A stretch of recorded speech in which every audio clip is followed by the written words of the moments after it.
నేను మీడియా మిత్రులు కోరుతుంది ఏంటంటే, రెండు తెలుగు రాష్ట్రాల్లో దాదాపు 20 లక్షల కోట్లు అప్పు ఎట్లా తీర్చుతాం?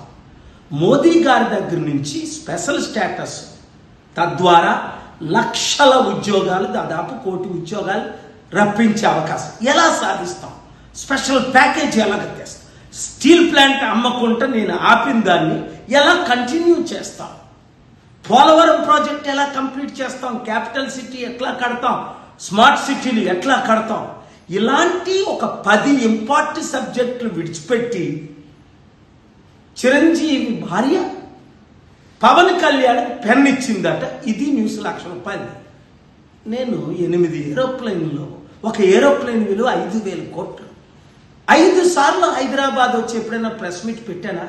పనికి మాలిన దాని మీద ఫోకస్ చేయకుండా రాష్ట్రం బాగుపడాలి, కన్నీరు తుడవబడాలి, అభివృద్ధి చెందాలి, నిరుద్యోగులకు ఉద్యోగాలు రావాలి, అందరి ఆశయాలు నెరవేర్చాలన్న ధ్యానంతో మనం పనిచేస్తే బాగుంటుందని హెచ్చరిస్తున్నాను.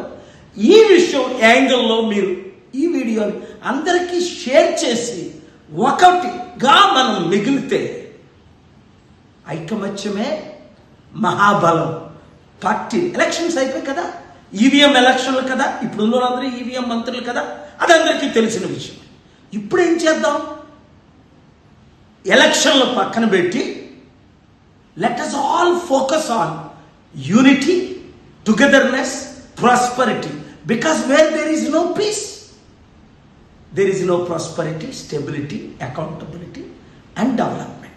Let us work together instead of taking revenge politics, revenge fight. నేను హోమ్ మినిస్టర్ అయితే ఏం చేస్తానో చూడు, వాళ్ళకి ఎలాగ బుద్ధి అవి పక్కన పెడదాం. దేశం, రాష్ట్రం సర్వనాశనం అయిపోతుంది. కాపాడదాం, కలిసి పనిచేద్దాం. ఈ వీడియో అందరికీ షేర్ చేద్దాం.